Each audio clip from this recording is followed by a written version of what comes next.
Ce matin, à Jérusalem, au marché de Machane Yehuda, considéré comme un bastion du Likoud, de nombreux électeurs ont la mine des mauvais jours. Ici, tout le monde a voté pour Bibi. Mais que veux-tu? C'est comme ça. Car celui que tout le monde appelle ici Bibi pourrait ne pas être en mesure de former le prochain gouvernement.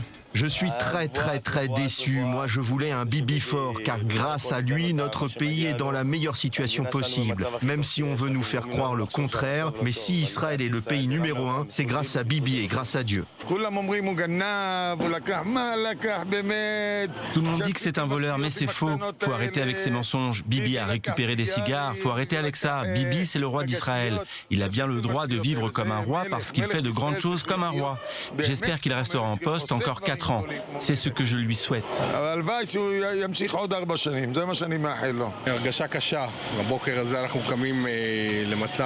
C'est une sensation difficile ce matin. On se réveille dans une situation où il pourrait y avoir un gouvernement de gauche, voire d'unité nationale.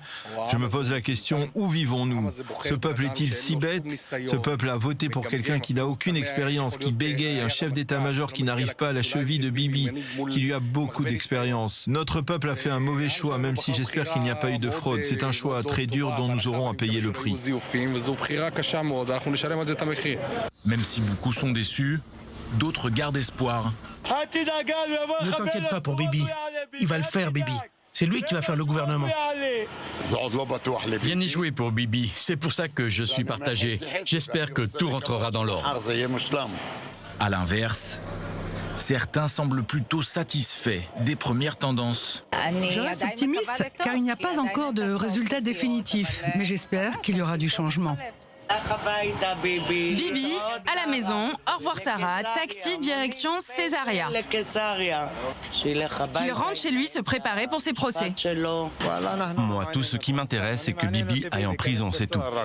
Et puis il y a ceux pour qui ces résultats ne changent rien ou pas grand-chose. Nous sommes dans un cul-de-sac et c'est le peuple qui en paiera le prix. C'est la même dame, mais dans une robe différente. Ça ne change rien, ça revient au même. Nous en sommes au même point que celui où nous étions en avril dernier. Les deux gros blocs ont reçu les mêmes mandats et ils se retrouvent dans le même problème encore une fois. Lieberman est celui qui fera la différence. D'après moi, le Likoud et Bleu-Blanc devraient s'unir et former un gouvernement d'union nationale. Sinon, il se peut très bien qu'il y ait un troisième scrutin, malheureusement. Qu'ils soient déçus ou satisfaits, pour les habitués du marché de Machane Yehuda, pas question d'un troisième tour.